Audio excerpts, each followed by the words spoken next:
Luiz Fernando, boa noite, amigo. Boa noite. Boa noite, Kelman.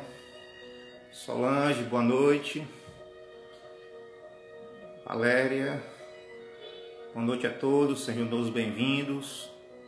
Tosto, William, boa noite todos. Sejam todos bem-vindos. Amigo Mestre Marfeu, sejam todos bem-vindos. Sejam todos bem-vindos. Estão escutando bem? Faz assim se estiver escutando bem. Boa noite, Arlindo, Flávio, boa noite. Só gente boa chegando, só gente querida. Todos bem.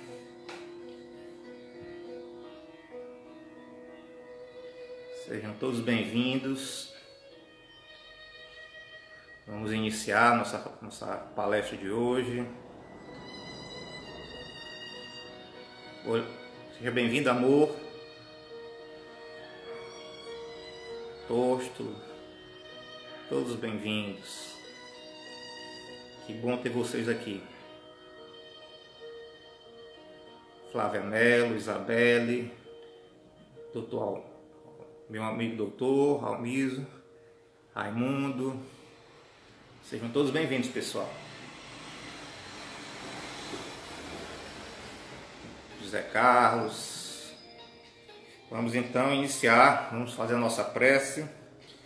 Primeiramente dando os avisos, né? Estamos iniciando mais um semestre de estudo na casa, no Grupo Espírita Paulo Estevão, mais um semestre de estudos no ESD, nosso estudo doutrinário. As matrículas já estão abertas. Dessa vez nós estaremos desenvolvendo um estudo através do mundo virtual, através das ferramentas de videoconferência, mas o estudo é sempre de qualidade, sempre de uma forma fraterna, de uma forma acolhedora, de uma forma instrutiva, que objetiva levar todo mundo a conhecer e a vivenciar a doutrina espírita através dos seus princípios. Então, as matrículas já estão abertas, elas podem ser feitas no site do GEP, elas podem ser feitas através dos contatos que são colocados geralmente nas publicações nas nossas mídias sociais. Aí no próprio Instagram do GEP tem todas as informações de como nós podemos fazer as nossas matrículas. Lembrando que agora o ESD ele é aberto para todo o Brasil, todo mundo, né? Se nós temos amigos que participam, que são espíritas ou são simpatizantes da doutrina espírita, que se encontram fora do estado do Ceará, essas pessoas podem agora conhecer o trabalho de estudo da Casa Espírita Paulo Estevão, do Grupo Espírita Paulo Estevão. Então convidem, nós estamos com uma campanha aí de convidar um amigo. Então cada um de nós temos vários amigos. Então é uma grande oportunidade de levarmos aquilo que nos fez bem para outras pessoas. Pessoas interessadas em conhecer a doutrina espírita. Então, nós conclamamos a todos vocês a serem agentes ativos do GEP, né? Vestirem a camisa do GEP e divulgarem esse estudo que vai começar agora em agosto, o estudo doutrinário, todos os ESDs, né? Nós vamos ter várias turmas de ESD e vamos receber esse pessoal com muito carinho, né? com muita vontade de transmitir esses ensinamentos maravilhosos que são os ensinamentos da doutrina espírita, ensinamentos esses que nos libertam. Dados nossos avisos, nós vamos fazer agora a nossa prece para que possamos iniciar a nossa fala na noite de hoje. Aqueles que assim desejarem podem fechar os seus olhos, procurar uma posição de relaxamento. Vamos procurar relaxar nesse momento, trazer um estado de paz, um estado de tranquilidade dentro de cada um de nós. Vamos elevar nosso pensamento ao Mestre Jesus, imaginando a imagem dele, a face dele, uma face amigável, uma face de alguém que nos ama verdadeiramente, que a face dele possa nos influenciar nesse momento, esse olhar profundo que nos traz paz, que nos traz tranquilidade. E vamos pedir a ele, ao Mestre Jesus, aos nossos anjos guardiões, espíritos que nos protegem. Vamos pedir também aos mentores da Casa Espírita Paulo Estevão, que neste exato momento possam derramar sobre cada um de nós os fluidos salutares, transmitindo a cada um de nós um sentimento de paz, de harmonia, que possamos, através dessa fala da noite de hoje, captar aquilo que possa ser útil na vida prática, no sentido de tentarmos sermos revolucionários na nossa própria existência, através da prática do amor, da fraternidade, da caridade. Que Jesus, os bons espíritos, nesse exato momento, possa nos ajudar nesse trabalho maravilhoso de estudar e de compreender a doutrina espírita. Que assim seja, graças a Deus. Meus amigos, minhas amigas, boa noite. Que Jesus e os bons espíritos possam estar entre nós na noite de hoje.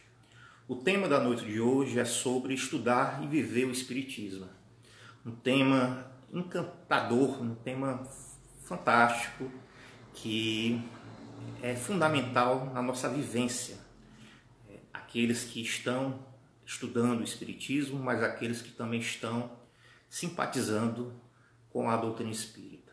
Por que estudar e por que viver o Espiritismo? Essa é a nossa grande pergunta que ao longo da minha fala tentarei ajudar a esclarecer através de uma reflexão. Há cerca de 2000 anos, um grande mestre esteve na Terra. Esse mestre nós conhecemos como Mestre Jesus, e ele trouxe à humanidade vários ensinamentos. Dentre esses ensinamentos, nós aprendemos com Jesus, o Cristo, uma das suas expressões formidáveis: conhecereis a verdade e a verdade vos libertará. Entretanto, não nos parece que até os dias de hoje, que esta expressão que foi transmitida pelo Mestre Jesus tenha sido verdadeiramente compreendida entre nós, principalmente pela humanidade cristã. Essa frase de Jesus, por sua vez, ela já havia sido praticamente falada de uma forma diferente, em uma época diferente, por outros grandes mestres. Dentre eles eu destaco 600 anos antes do Mestre Jesus, a grande figura que foi Siddhartha Gautama, também conhecido aquele que atingiu a iluminação, o Buda. Esse Siddhartha Gautama, que também foi um grande mestre de sabedoria, um grande espírito superior, para não dizer um espírito puro, que esteve na Terra, através da sua vida, ele, antes de se tornar um ser iluminado, antes de despertar para a sua real natureza, que é o grande problema que nós temos ainda hoje, é que nós não sabemos quem nós realmente somos. Nós nos identificamos com um personagem que, na verdade, é um personagem restrito, pequeno com relação à grandiosidade que nós somos como filhos de Deus. E Siddhartha Gautama, ele percebeu que existia algumas questões fundamentais na natureza, algumas questões fundamentais relacionadas à vida humana. Uma dessas questões era o sofrimento. Era normal, como é normal até nos dias de hoje, nós aprendermos que todos sofremos, todo mundo sofre. A diferença de Siddhartha Gautama e a diferença desses grandes seres com relação a nós, seres ainda imperfeitos, seres ainda regidos pela materialidade, identificados com as coisas da matéria, regidos pelas paixões, a diferença desses grandes seres é que eles, diante a toda e qualquer situação da vida, eles olham para as situações e refletem sobre essas situações. Assim o fez Siddhartha Gautama. Ele refletiu sobre o sofrimento. Mas era uma reflexão não apenas a nível intelectual. Não era uma reflexão a nível do pensar. Mas era uma reflexão que integrava o pensar, o sentir e o agir. E ele percebeu que por trás do sofrimento existia um grande problema. Um problema que escravizava a grande maioria da humanidade. Esse problema era a ignorância. A ignorância das leis divinas, que estão externamente a nós, mas também as leis divinas que nos regem internamente. As leis que fazem realmente nós sermos seres felizes e em paz. Então ele percebeu 600 anos antes de Jesus que a humanidade estava escravizada, não pelos outros, mas escravizada em si mesma. E aí nós vamos perceber que o nosso Mestre Jesus, 600 anos depois de Buda, disse a mesma coisa quando ele fala: conhecereis a verdade e a verdade vos libertará. Ele percebeu que a humanidade da época estava escravizada não só pelo jugo romano, pelo jugo hebraico, mas estava escravizada pela sua própria ignorância de si mesmo. E aí nós vamos perceber, na atualidade, no momento que nós vivemos, que a coisa não mudou tanto. Nós vamos perceber que ambos mostraram, apontaram exatamente pela essa escravidão.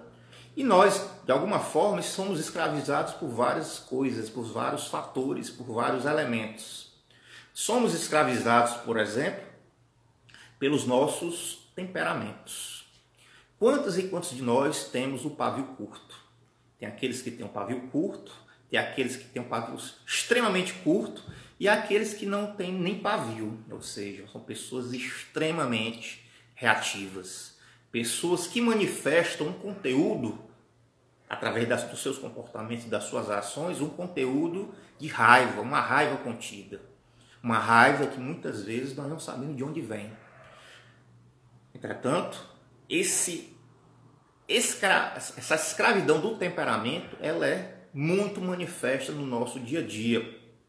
Pessoas que têm aquilo que geralmente nós chamamos de pessoas de gênio ruins, pessoas que são mau caráter, pessoas que são maledicentes, pessoas que são caluniosas, né? Então, nós temos temperamentos muitas vezes patológicos. Todos nós temos algum temperamento patológico, se nós formos realmente sinceros. Se nós buscarmos realmente a olhar não para os outros, mas olhar para nós mesmos, nós vamos perceber que nós temos alguns temperamentos realmente ruidosos que geram profundo desequilíbrio, não só em nós mesmos, mas nas nossas relações. E às vezes existem aquelas pessoas que dizem assim: quem assim desejar gostar de mim tem que ser como eu sou. Eu sou assim. Acho que todo mundo já escutou isso. Quem desejar gostar de mim tem que ser como eu sou e tem que aprender a gostar de mim. Geralmente essas pessoas, elas têm uma visão profundamente superficial da vida, porque quando nós temos uma visão mais avançada da vida, um nível de consciência mais ampliado sobre a nossa própria existência, nós vamos perceber que nós estamos na vida exatamente para poder nos modificar gradativamente. A vida é uma grande zona de atrito. Um atrito que faz com que a pedra bruta se torne um lindo diamante. Através dos atritos, através da autoconsciência dos processos de atritos, nós vamos nos transformando. Mas uma transformação que tem um grande propósito, que é o propósito da felicidade. De nós nos tornarmos pessoas em paz interna, não a paz externa apenas, mas a paz interna. Mas para isso, nós teremos que realmente nos transformar com base em um aprendizado, com base em um processo chamado processo de autoconsciência, diante daquilo que realmente nós estamos e daquilo que nós gostaríamos que nós nos tornemos, ou seja, nos tornemos como pessoas saudáveis do ponto de vista não só físico, mas do ponto de vista emocional e do ponto de vista psicológico e, acima de tudo isso, do ponto de vista espiritual. Se nós observarmos bem o contexto da humanidade hoje, principalmente nessa crise de pandemia, nós vamos perceber que a humanidade realmente está doente. Não só com o coronavírus, mas está doente emocionalmente. Está doente psicologicamente, psiquicamente. Grandes e grandes distonias emocionais, grandes e grandes distonias psicológicas. A grande distonia psicológica hoje, que talvez é mais forte, inclusive, que as distonias, as doenças emocionais, as doenças físicas, é o chamado pensamento obsessivo compulsivo. Aquele pensamento que nos domina quase o dia todo. Quase o dia todo nós estamos totalmente atrelados a pensamentos. E o tempo passa assim. A gente não percebe que a vida acaba fluindo e nós não estamos, como dizia Lao Tse, um grande mestre do taoísmo, um grande ser que trouxe vários ensinamentos da grande tradição taoísta. Nós não estamos conectados, nós não estamos sintonizados com a vida.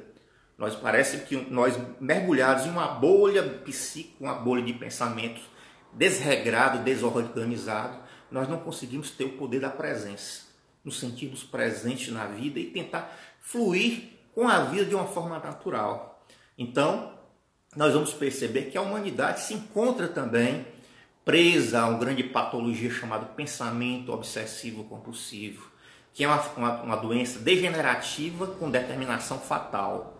Podemos citar, por exemplo, nossos irmãos que num momento de grande desespero praticam o suicídio físico.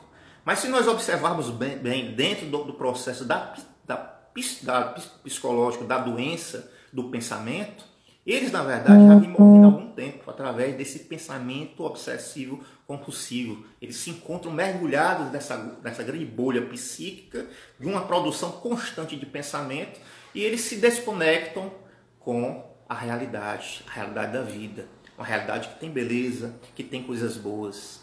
Então, observem, os nossos vícios, a nossa prisão, a prisão não é apenas física, a principal prisão é a prisão interna. Então, nossos temperamentos é uma manifestação, se manifesta através dessa prisão. Só que existem outros tipos de prisão, muito intensos também relacionados aos nossos pensamentos, aos nossos sentimentos. Uma outra prisão comportamental são os nossos vícios. Existem vários e vários tipos de vícios, como os vícios relacionados à embriaguez. Algumas pessoas acham que através da embriaguez vão estar bem, vão conseguir tampar um vazio emocional, vão se sentir aliviados. Um outro tipo de vício é os vícios dos chamados vícios dos narcóticos, né, das drogas. Né?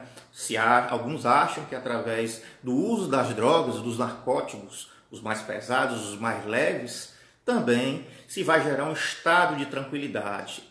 Muitas vezes eles acreditam, inclusive, que eles não precisarão mais fugir da realidade, porque aquele estado profundo de tranquilidade, né, faz com que eles possam se encontrar numa posição que não vai mais gerar nenhum tipo de sofrimento para eles. Isso é ilusório, né? Porque, na verdade, todo e qualquer vício representa um elemento de fuga de si mesmo.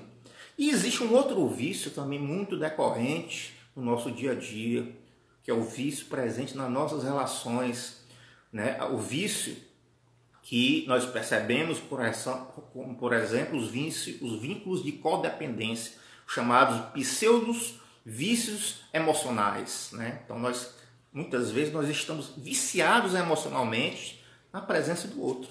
No outro, achando que o outro vai nos trazer a felicidade. E nós não compreendemos, num ponto de vista mais profundo, que o outro é apenas que pode ser ou não um motivador da minha felicidade.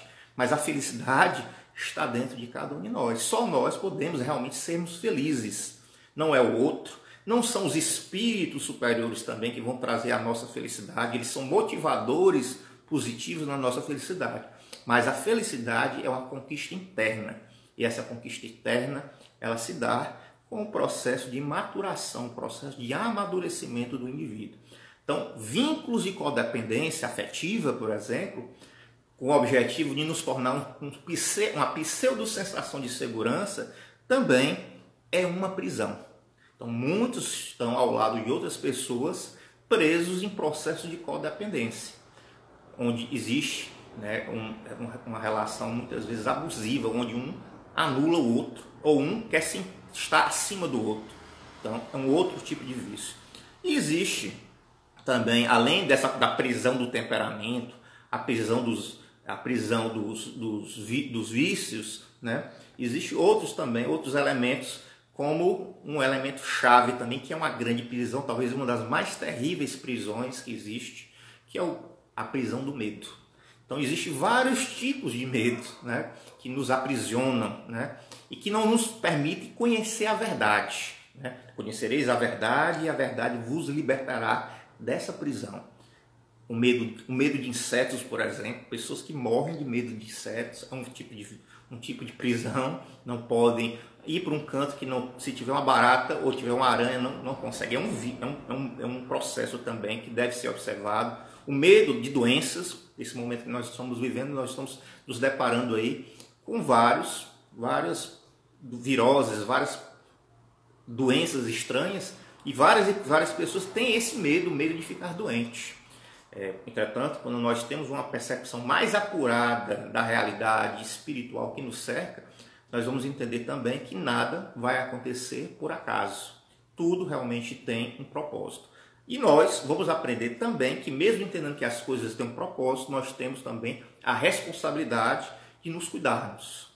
A responsabilidade de também não ficar pensando coisas negativas, porque pensar em coisas negativas atraem coisas negativas. Então, se eu vivo em função do medo de ficar doente, eu estou produzindo um pensamento que é uma onda psíquica que atrai, por ressonância, ondas psíquicas. Então, em vez de ficar pensando que vai ficar doente, se vai ficar doente, pense que vai ficar saudável.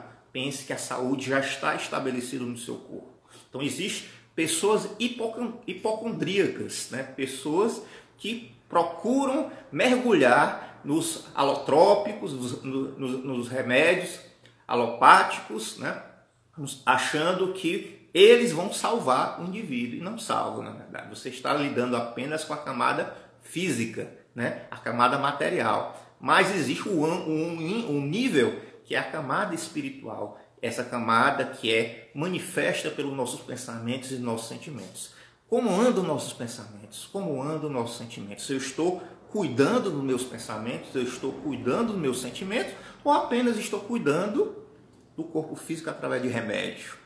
Você está trabalhando na superfície, existe a camada mais profunda, tá certo? Então, existem pessoas que também têm medo da sociedade, né? Medo das questões sociais, medo de sair de casa, né? Sair à rua. Existem outras pessoas que têm medo de lidar com os outros, né? De tratar com os outros, medo de se abrir para o outro, medo de estabelecer relações de amizade, tá certo? Tudo isso, meus irmãos, do ponto de vista espiritual, do ponto de vista emocional e psicológico, psíquico, é patológico. É algo que mostra ainda o nosso quadro de imperfeição moral. Todos nós ainda somos imperfeitos moralmente. O Espiritismo vai nos ensinar isso. Eu vou falar mais isso mais à frente. Existem pessoas que têm um medo, que na minha percepção é um medo absurdo, tá certo? Que é o medo de amar. Tem pessoas que têm medo de amar. Tem medo realmente de se relacionar de uma forma mais profunda.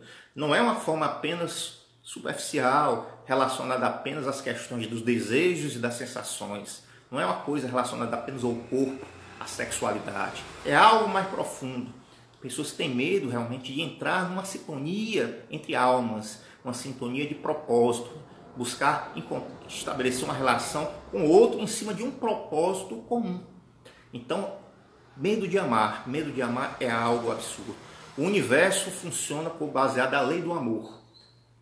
Os poetas dizem, inclusive, que Deus, quando cria o universo, ele cria através da força do amor. Nós precisamos amar. Se nós aprendermos a amar, acredito, como dizem os espíritos superiores, todos os problemas da humanidade irão desaparecer. Ganância, né, mesquinharia, orgulho, egoísmo, inveja, todos esses elementos nocivos que geram os grandes problemas sociais da humanidade, os grandes problemas políticos, econômicos, até geram crises sanitárias como a gente está vivendo aí, através de manipulações biológicas, da engenharia biológica, né? O terrorismo biológico, tudo isso vai desaparecer no momento que a humanidade aprender realmente a amar. Nós vamos entrar numa outra faixa de realidade, uma faixa onde vai existir justiça, amor e caridade. Essa faixa, inclusive, os espíritos chamam, né, que é o novo mundo, a terra redimida, né, existem vários termos.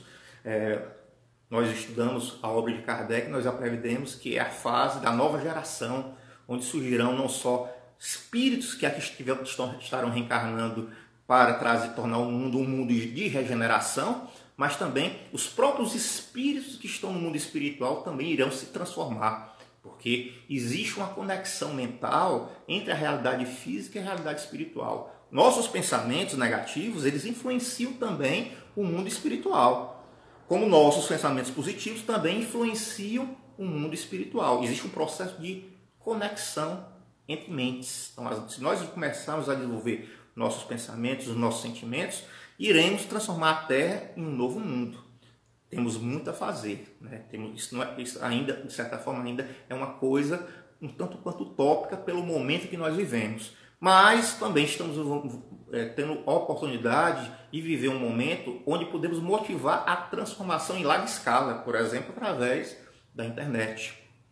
Então, o medo de amar é também uma grande prisão. Outras pessoas têm medo, inclusive, de ter filhos, né? Porque acham que ter filhos, não vão ter filhos porque não querem ver os filhos sofrerem, né? Só que não entendem que os vínculos espirituais não cabe nós necessariamente determinarmos, ou seja, o momento que um espírito vem ou não. Nós podemos até dificultar, mas quem vai determinar isso são os espíritos superiores sob a tutela de Deus, né? Então, Deus é que determina os nossos meandros existenciais. Portanto, nós temos que fazer a nossa parte. Então, os medos, né, os vícios, os temperamentos, são várias e várias prisões que, quando nós não estamos, digamos, conscientes deles que estão presentes na nossa vida, nós ficamos, de certa forma, escravizados. No budismo, por exemplo, Siddhartha Gautama dizia, o Buda dizia, que existe uma roda de samsara, chamada roda de reencarnação. E os indivíduos que se encontram, digamos, inconscientes de si próprios, estão presos nessa roda de reencarnação. Os indivíduos que conseguiram se libertar dessa roda são seres que têm o autoconhecimento. São conscientes do seu consciente, dos seus comportamentos, das suas atitudes, mas também são conscientes do seu inconsciente. Esse é o grande detalhe, né? Porque, como dizia Lacan, um grande psicanalista, a humanidade está, digamos, imbecilizada, idiotizada, porque é inconsciente do seu inconsciente.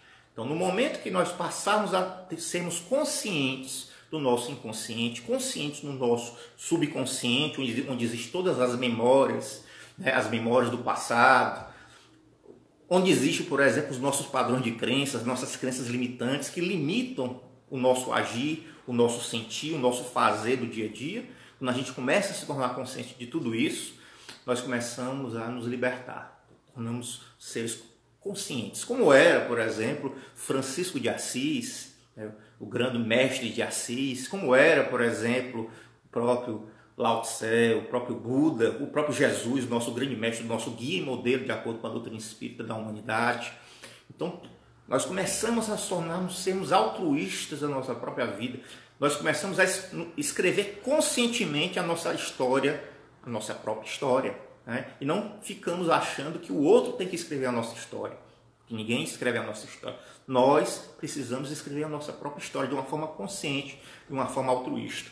E aí, nós começamos a perceber, mas como se Jesus nos disse que o conhecimento da liberdade nos liberta, já que nós estamos num planeta chamado Terra, que na verdade é uma grande escola, que objetiva nos levar a conhecer a verdade, por que nós ainda estamos tão perdidos? Por que nós estamos tão ludibriados, tão enganados com tanta coisa? E aí surge um questionamento, né? Começamos então a questionar algumas coisas, começamos a perceber que alguma coisa estava equivocada, ou seja, ou aquilo que aprendemos no mundo chamado também mundo normótico. O que é o mundo normótico? A normose é a chamada doença da normalidade, né? Então se criou um padrão de normalidade para se esconder uma problemática. E esse padrão de normalidade, padrões de crenças, padrões de entendimento sobre a realidade, fez com que o indivíduo ficasse totalmente entorpecido, bestializado, idiotizado. O idiota é um termo grego que significa um indivíduo que mede o mundo com base no seu umbigo. Então, o idiota é aquele indivíduo que acha que o mundo gira conforme as suas crenças. E, na verdade, o mundo é muito maior que isso. Então, quando o indivíduo ele está preso nesse mundo normótico, esse mundo das sombras, como dizia Platão, amarrados uns aos outros, presos àquele mundo da sombra, o indivíduo não consegue ver a grandiosidade que é a realidade. Então, quando o indivíduo começa a questionar, peraí, será que aquilo que eu estou aprendendo no mundo, será que esses padrões de crenças que estão me estimulando a acreditar que o mundo é assim, na verdade, são verdadeiros? ele começa então a mudar o seu enfoque, ele começa a ver que ou aquilo é verdadeiro, ou então, ou aquilo que é falso, ou aquilo que é verdadeiro não está fazendo, ele não está praticando corretamente. E aí, meus irmãos, e é exatamente nesse momento que nós começamos a entrar num outro ciclo de percepção do mundo, começamos a questionar, digamos, os padrões de crenças dominantes dentro da ciência, dentro da filosofia e dentro da própria religiosidade, porque a religião é um caminho, não é um único caminho, mas é um grande caminho.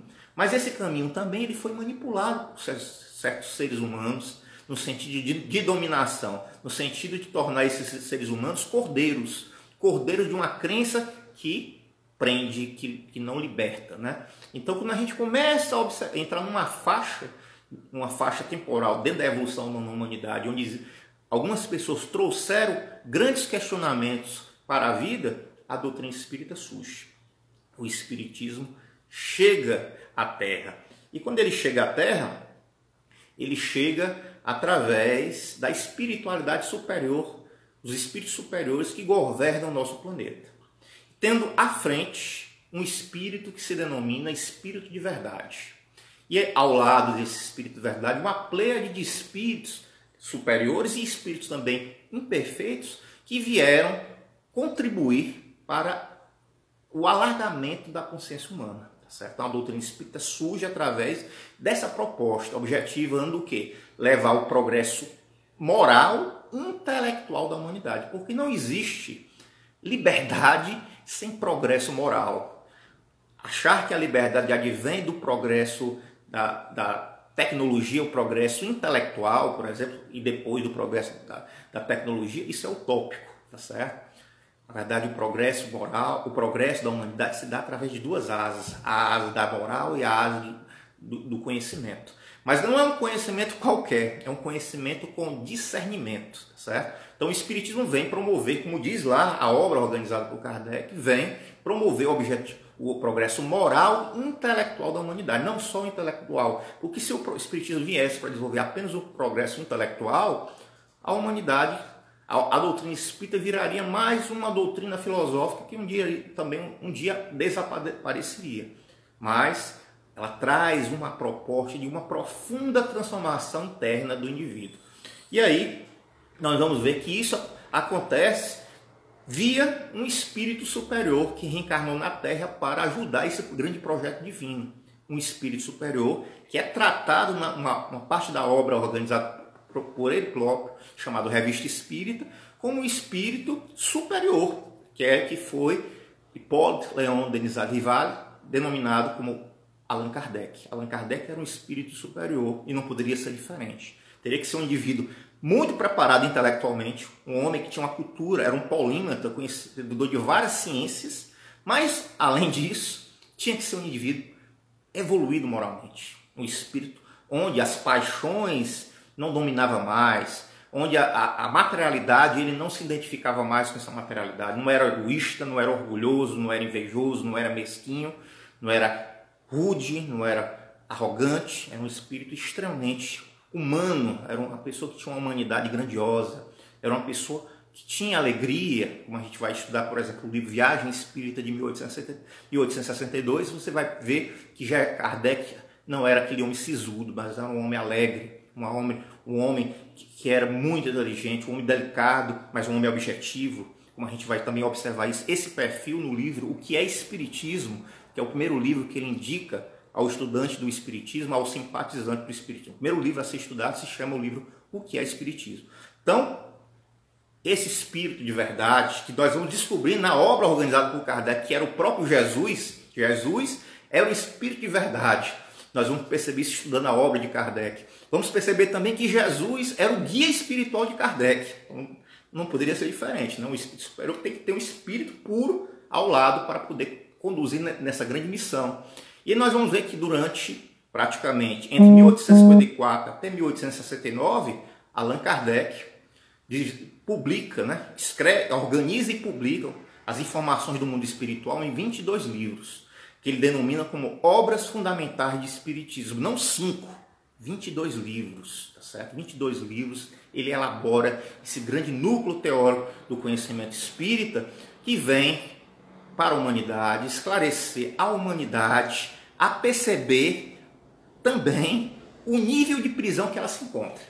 O nível de prisão psicológica, o nível de prisão emocional e o nível de prisão comportamental. Um nível de prisão que faz com que a humanidade esteja desconectada do divino, que a humanidade se encontre desconectada da sua própria realidade espiritual, a realidade do mundo espiritual. E o que Kardec vem estudar durante 14 anos de pesquisa? Porque Kardec fez ciência, né? Como nós vamos estudar hoje, inclusive dentro da academia. Eu pesquiso o espiritismo dentro da academia. Fiz meu mestrado estudando espiritismo, agora no doutorado eu estou estudando espiritismo. E nós vamos perceber que os grandes filósofos da ciência, os grandes epistemólogos da ciência, já estão se rendendo à cientificidade do trabalho de Allan Kardec. Inclusive, vou fazer uma propaganda minha, no próximo dia 29, no meu canal no Instagram chamado Paradigma Espírita, me sigam, Paradigma Espírita.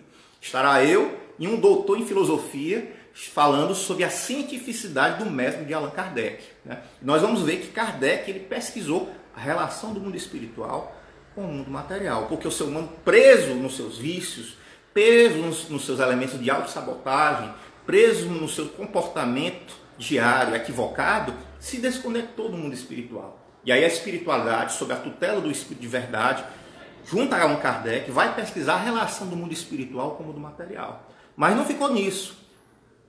Kardec percebeu que essas relações também demandam consequências morais, ou seja, as consequências morais que norteiam a nossa vida. Então observem, o Espiritismo vem de forma estratégica, erigido em cima dos ensinamentos do próprio Mestre Jesus, os ensinamentos de amorosidade, de caridade, de fraternidade, fazer com que a humanidade ela possa acordar, sair da caverna, perceber que o mundo que está fora, mas o mundo que está dentro, é muito mais amplo do que a gente imagina, é muito mais amplo daquilo que nos ensinaram ao longo de séculos, através de padrões de crenças limitantes, crenças que nós ficamos condicionados. Então, a doutrina espírita traz toda uma proposta, todo um entendimento dos princípios que norteiam a nossa própria vida. Mas para isso, meus irmãos, nós temos que estudar. Não tem jeito. Não adianta só vivenciar. Vivenciar é fundamental. Mas o Espiritismo, como nos ensina Allan Kardec, ele nos ensina que a vivência espírita decorre do entendimento dos seus princípios. E esses princípios, meus irmãos, estão estabelecidos primordialmente nessas 22 obras que foram organizadas por Allan Kardec. Estudando inicialmente o livro dos Espíritos, ou o livro que é Espiritismo, depois estudando o livro dos Espíritos, entendendo que as partes que compõem o livro dos Espíritos dão outras obras, como a primeira parte, Causas Primárias, vai dar o livro A Gênese, os Milagres e as Predições. Geralmente a gente fala errado, a gente fala o livro A Gênese, é errado, o livro não se chama Gênese, o nome do livro é A Gênese, os Milagres e as Predições, que é uma extensão, um desenvolvimento natural, um desenvolvimento conceitual da primeira parte do livro dos Espíritos. Depois nós temos o capítulo, a parte 2, o mundo espírita ou dos Espíritos, que o desenvolvimento conceitual dessa segunda parte do livro dos Espíritos, que lá essa parte, segunda parte, é a parte mais extensa do livro dos Espíritos, onde estão colocadas dentro dessa parte 6 leis que Kardec pesquisou, que Kardec estudou, verificou cada hipótese e demonstrou que essas hipóteses eram verdadeiras, que são as leis que norteiam a relação do mundo espiritual com o mundo material e a relação do mundo material com o mundo espiritual. Então, por exemplo, quem quer estudar, quem quer entender mediunidade, a prática mediúnica, tem que entender o que está contido na segunda parte do livro dos Espíritos, porque senão vai ter uma visão ou superficial, ou uma visão pautada em outras teorias que se infiltraram dentro do Espiritismo. Porque não é porque a gente aprende também com Kardec, não é porque um espírito diz uma coisa que essa coisa necessariamente é Espiritismo. Porque essa coisa ela tem que estar alinhada com os princípios fundamentais que a doutrina espírita trouxe através dessas 22 obras, que tinham como orientador, como guia, um espírito puro que era Jesus. Porque os outros espíritos que trazem as informações do mundo espiritual geralmente são, no máximo, bons espíritos, não são espíritos puros. Não existe um nível hierárquico de superioridade moral como aconteceu com Jesus, tá certo? Então, a segunda parte do livro dos Espíritos vai dar origem ao livro dos Médiuns. Então, nós temos que estudar o livro dos Médiuns. Não apenas ler, estudar. Ler é uma coisa, estudar é outra. Depois nós temos a terceira parte, leis morais, que é exatamente a percepção que Kardec adquiriu através da sua pesquisa da relação do mundo espiritual com o mundo material, que existiam consequências morais. E essas consequências morais, elas norteiam as leis da vida. A vida espiritual, mas também a vida material. A lei da adoração, a lei de reprodução, são 10 leis que estão contidas lá na terceira parte do Livro dos Espíritos. Quando nós conseguimos entender essas 10 leis, nós vamos combinar para o último tópico do livro, dessa terceira parte do Livro dos Espíritos, tópico esse que nós denominamos, como Kardec e os Espíritos denominaram, como perfeição moral. Então, qual é o alvo da nossa busca? Atingir a perfeição moral. Porque quando nós atingimos a perfeição moral, nós conhecemos a verdade e a verdade nos libertou, como dizia Jesus. Nós conseguimos entender que estamos aprisionados pela nossa própria ignorância diante dos processos da vida, os processos que norteiam a nossa realidade interna e a nossa realidade externa, e começamos a entender que no momento que nós estamos perdidos, nós temos a oportunidade de refletir através desses ensinamentos divinos e gradativamente quebrar essas correntes que nos aprisionam. Então a perfeição moral está lá no Livro dos Espíritos para nos mostrar que se nós começarmos a seguir cada lei moral que está lá na terceira parte, nós vamos começar a entender a grandiosidade que é a vida. Essa terceira parte de leis morais vai dar origem a um livro lindo, maravilhoso, que nós temos contato diariamente dentro da doutrina espírita, que é o Evangelho segundo o Espiritismo. Só que o Evangelho segundo o Espiritismo, que traz as máximas de Jesus, que refletem os ensinamentos dessas leis morais, ele tem que ser lido através do olhar espírita. Isso é um detalhe que muitos não entendem e não praticam, né? Por não entender, por não compreender, não praticam. Muitos estudam o Evangelho segundo o Espiritismo com um olhar católico, com um olhar protestante, trazem os seus padrões de crenças e vão ler aquela obra interpretando a filosofia que está por trás da obra, o aspecto comportamental, o aspecto emocional que está por trás da obra, através dos seus padrões de crenças que são de outras religiões, que são de outras tradições religiosas. Mas é interessante, tenho que dizer isso para vocês, que é importante nós olharmos o Evangelho segundo o Espiritismo com um olhar espírita. E para ter um olhar espírita do Evangelho segundo o Espiritismo, uma leitura espírita do Evangelho segundo o Espiritismo, nós temos que estudar as leis morais que estão na terceira parte do Livro dos Espíritos. Porque essa terceira parte deu origem ao próprio Evangelho segundo o Espiritismo. E observem, o título do livro é Evangelho segundo o Espiritismo. Nós temos que olhar o Evangelho de acordo com o olhar espírita.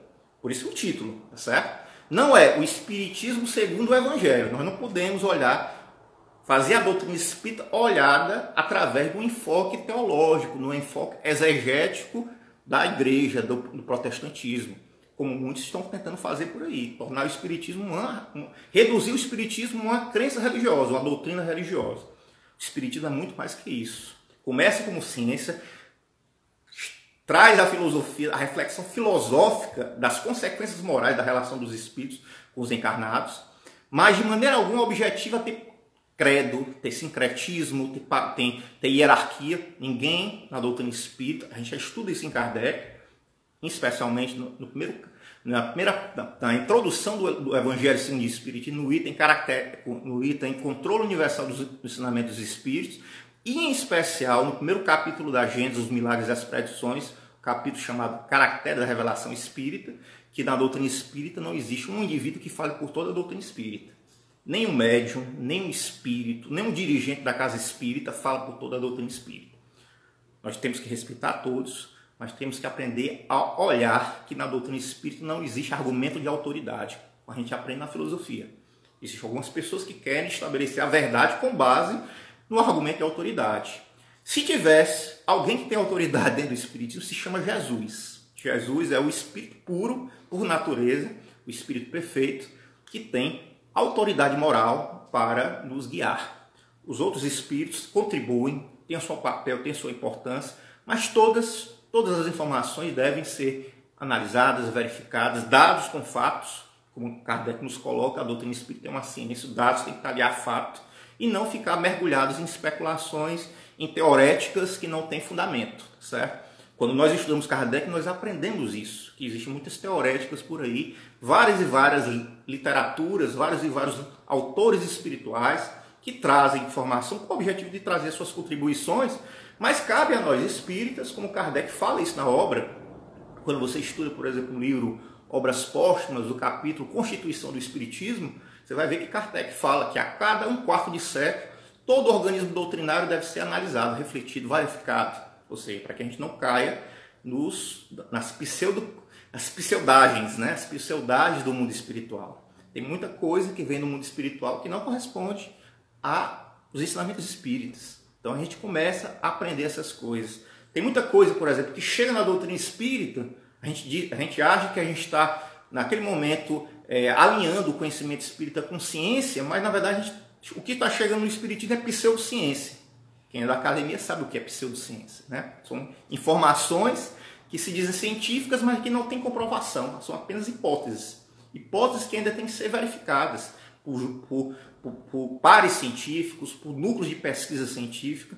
Então a gente começa a ter uma criterologia doutrinária, tá certo? Então a doutrina espírita, ela surge, o estudo da doutrina espírita, ela surge exatamente para que a gente possa conhecer a verdade. Conhecer a verdade. E aí, quando a gente começa a falar sobre verdade, nós podemos entender a verdade por alguns aspectos. Existe uma verdade muito superficial. Uma análise superficial da verdade é a análise intelectual. Então, são aquela verdade que apenas a gente entende ou compreende intelectualmente, né? A gente tem fundamento, tem elementos teóricos para entender essa verdade. Mas Jesus não estava falando dessa verdade apenas. Jesus estava falando uma verdade mais profunda, certo? Uma verdade que não é apenas entendida. É uma verdade que é sentida, é vivenciada.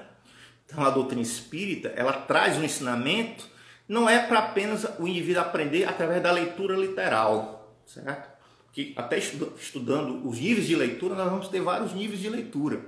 Por exemplo, um grande educador medieval chamado Hugo de São Vítor, ele dizia que existe a leitura literal, a leitura analógica. A leitura literal é aquilo que você lê, você aprende no ABC, né? Na escola, lê do ABC, você lê literalmente o que está escrito, né? E às vezes, geralmente, os grandes ensinamentos espirituais da humanidade, você não pode aprender literalmente apenas. Existem camadas mais profundas. Existe o nível analógico, quando você vai ler algo e começa a se colocar dentro, fazer analogia com a sua vida, certo? Mas esse nível analógico, ele pode ficar apenas na esfera do pensamento ou das emoções, que é legal também, mas ainda é superficial dentro do ponto de vista espiritual.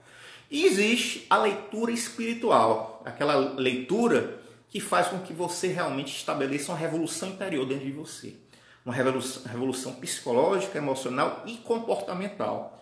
É quando aquela literatura ela reverbera no seu ser e lhe motiva realmente a se tornar alguém diferente em prol do bem, em prol da harmonia universal. Então, a leitura espírita ela tem esses níveis também. Isso é um trabalho, inclusive, que eu estou desenvolvendo agora, fundamentando isso. Que você consegue, quando você vai ler o Evangelho segundo o Espiritismo, o Evangelho segundo o Espiritismo tem níveis de leitura, tá certo? Se você ler literalmente, às vezes você pode entrar, inclusive, na contradição com os ensinamentos doutrinários. Mas quando você começa a ler a nível mais profundo, vai entrando na leitura analógica, vai entrando na leitura espiritual, essa leitura espiritual, como dizia Francisco Cândido Xavier, ele dizia, quando você lê o Evangelho, nunca mais você peca em paz. Chico Xavier dizia isso. Ao momento que você lê o Evangelho, nunca mais você peca em paz. Mas ele estava falando da leitura espiritual. Quando você lê e algo reverbera dentro de você que gera uma profunda transformação.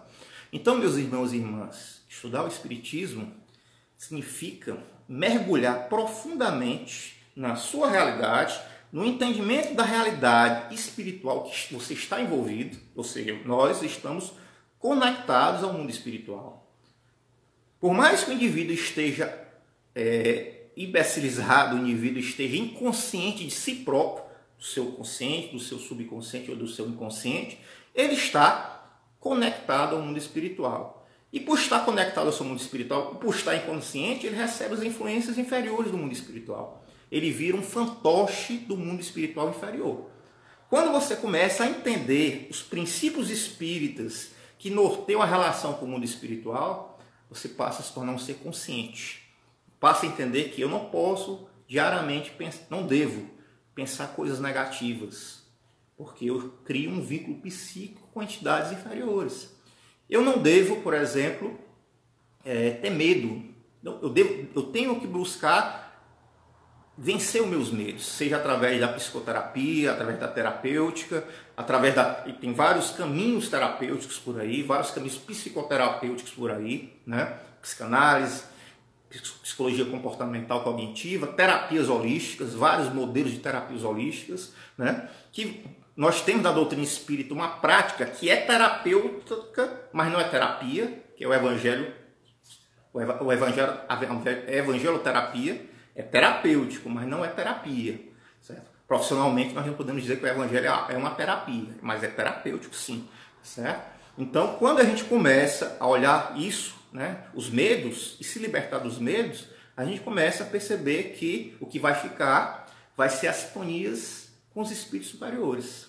Então, quando a gente começa a entender, por exemplo, as relações que nós temos com o mundo espiritual, e a obra de Kardec fala em uma relação especial que nós temos com um espírito que é superior, nós temos alguém ao nosso lado, quando eu falo lado, é mentalmente conectado a gente, que nós geralmente negligenciamos. E a obra de Kardec fala sobre esse espírito chamado anjo da guarda.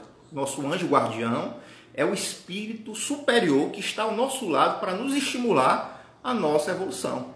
Quando nós não entendemos isso, quando nós não buscamos estabelecer laços mais ostensivos com esse espírito, o que é que encosta em nós? O que é que se aproxima de nós? Os nossos chamados obsessores, os nossos chamados constrangedores. Mas para se estabelecer uma relação propícia com o anjo da guarda, o nosso anjo da guardião, desenvolvimento de bons sentimentos, desenvolvimento de bons pensamentos, buscar ter comportamentos saudáveis, falar coisas boas, propagar coisas boas, agir de forma correta, de forma digna, de forma justa, não de forma injusta, não julgar, não condenar, não ser maledicente, não jogar com ego, né? Porque tem muita gente que joga com ego, fica fazendo joguinho, objetivando, né? Ser exaltado, ser aplaudido. Quem busca ser aplaudido dentro da doutrina espírita entrou pelo cano, tá certo? Entra pelo cano. A doutrina espírita não vem para que o indivíduo seja aplaudido. O indivíduo na doutrina espírita tem que aprender a servir de forma sem querer ser aplaudido. Porque o mérito não é só do indivíduo, o mérito é da espiritualidade que conduz as nossas ações também em prol do bem. Então, humildade é fundamental dentro da doutrina espírita, tá certo? Isso eu também estou aprendendo. Tudo isso eu venho aprendendo ao longo de 32 anos. Antigamente, eu estava ligado muito à questão da teoria. Hoje eu estou buscando, acima de tudo, depois de muito tempo, viver dentro da minha proporcionalidade a questão da prática, sentindo tudo aquilo que eu aprendi, né? Muitas e muitas vezes buscando corrigir erros que eu pela minha imaturidade emocional e psicológica eu cometi, e hoje eu estou buscando não mais seguir esses erros. Então todos nós somos assim. Então, comportamento da vida espírita é fundamental para que a gente olhe como é o nosso comportamento dentro da vida espírita, da nossa vivência espírita. A vida com relação aos nossos irmãos que estão dentro da casa espírita.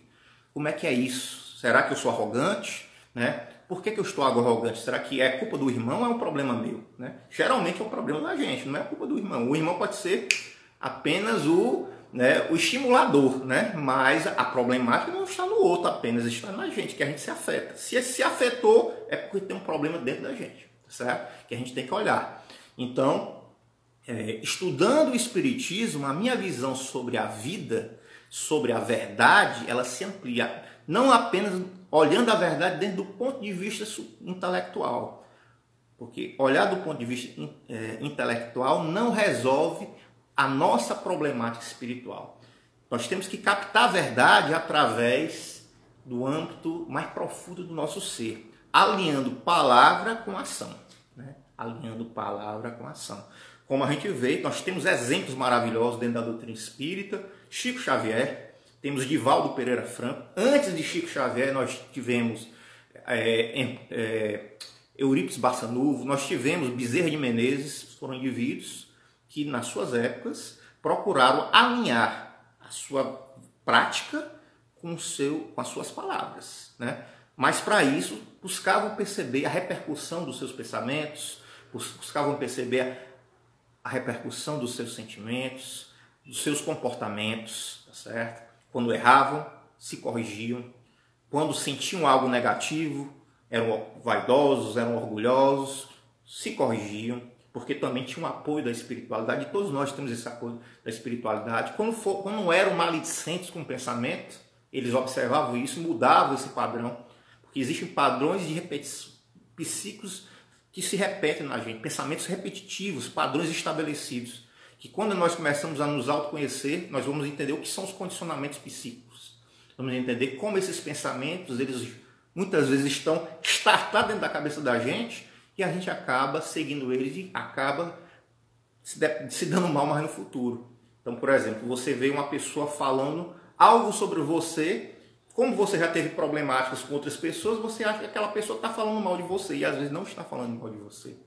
Um pensamento ativado, um pensamento condicionado inferior na sua mente que foi startado ali e você começa a moldar o mundo, a realidade com base nele.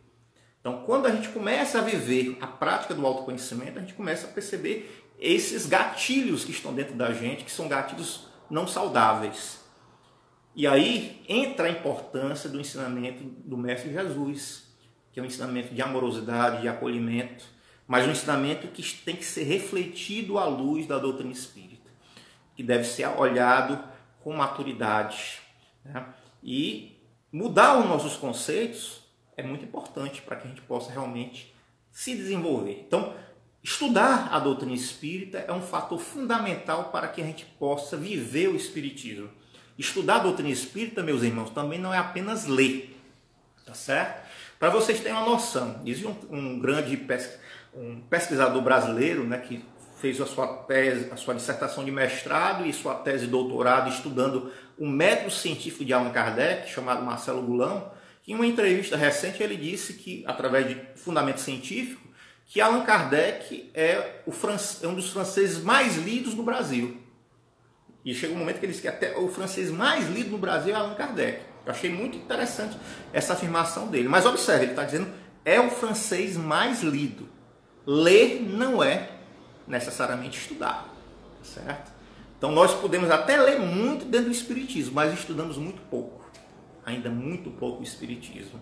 Nós estudamos ainda muito pouco, em especial, o núcleo teórico da doutrina espírita, a base fundamental, onde está contido todos os princípios espíritas, que foi trazido pelo Mestre Jesus e que foi organizado por Allan Kardec, que são as 22 obras fundamentais de espiritismo. Então nós conhecemos muito pouco o espiritismo, tá certo? Nós ficamos muitas vezes na camada da superfície, essa camada que são dos comentadores, tá certo? Mas assim, quem tem um entendimento um pouco mais profundo sobre uma formação intelectual, você não pode adquirir uma formação intelectual nos clássicos da literatura estudando apenas comentadores. Porque você está bebendo a água do canal, você não está bebendo a água da fonte, tá certo? O Lao Tse dizia, bebe da água da fonte e não dos canais, porque a água da fonte é mais pura, é mais cristalina. A água dos canais sofreu algumas modificações. Então, no momento que a gente começa a ler, certo, a doutrina espírita e não a estudar a doutrina espírita, nós vamos ter dificuldade de interpretar o que seria a verdadeira vida espírita. Nós teremos dificuldade de nos libertar, né, das algemas que nos prendem no processo evolutivo, certo?